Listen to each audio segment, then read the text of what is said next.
Reha center Sluh je nedavno odprl svoja vrata vsem osebam z izgubo sluha in njihovim svojcem. Svetovalni, izobraževalni in rehabilitacijski center, kjer lahko tudi vidite in preizkusite tehnične pripomočke za osebe z izgubo sluha, deluje na Drenikovi 24 v hiši Zveze društev gluhih in naglušnih Slovenije. Kar pomeni, da bomo pomagali družinam, ker imajo nekateri tudi težave v duševnem razvoju ali problem s sluhom. In to pomeni, da želimo pomagati vsem našim uporabnikom, se pravi, da se tudi dvigne nivo kvalitete življenja.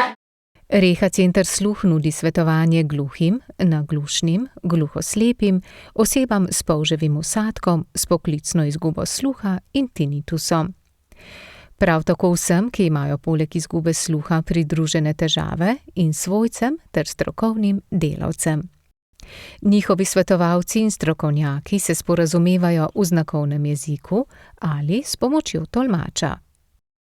Reha center Sluh skupaj z 13 lokalnimi društvi pokrivamo celotno Slovenijo in delamo za vse osebe z izgubo sluha. Ko oseba potrebuje dodatno informacijo zaradi izgube sluha, bodi zase ali za svojo družino, se najprej obrnejo na lokalno društvo. Strokovni delavci v društvih jim svetujejo, informirajo, dajo neke osnovne informacije.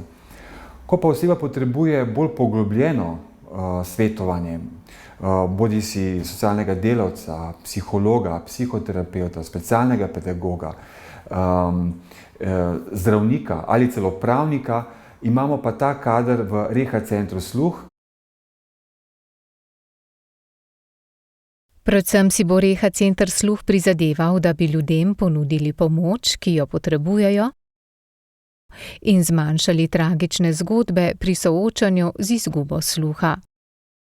Najtežje se z njo namreč soočijo tisti, ki sluh izgubijo v kasnejšem življenjskem obdobju. Lahko omenim visoko izobraženega profesorja, ki je bila izguba sluha pretežko ovira zanj, sploh njegovi poklicni karieri, in nekako se ni mogel sprijazniti s to težko invalidnostjo in njegova zgodba se je žal tragično končala. Lahko omenim tudi težko naglušnega gospoda, ki je v domu upokojencev in se nekako ni mogel vključiti v tisto domsko dogajanje ali pa v tiste njihove aktivnosti in je padel v depresijo, na koncu je storil samomor. Na voljo imajo tudi ogled in preizkus tehničnih pripomočkov, ki osebam z izgubo sluha lahko olajšajo življenje.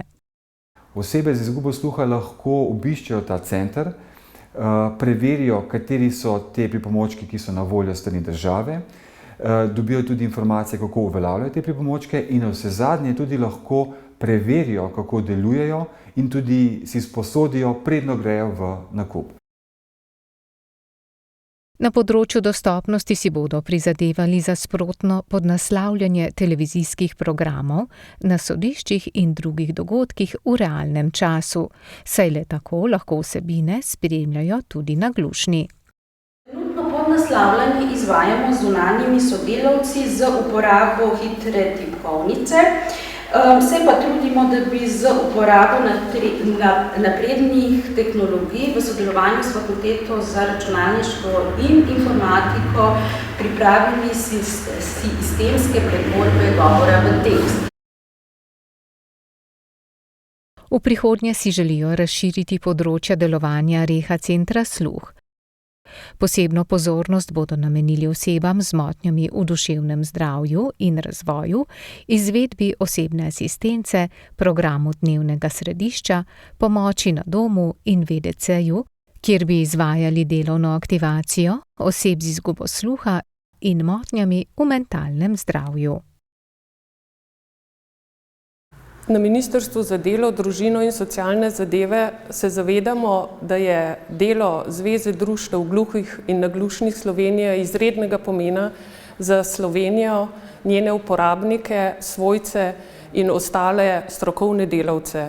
Reha center Sluh je tako pomembna pridobitev in vsem ki kakorkoli sodelujejo pri delu, želimo uspešno delo, čim več rezultatov in čim več zadovoljnih uporabnikov in vseh, ki pri tem sodelujejo. Srečno!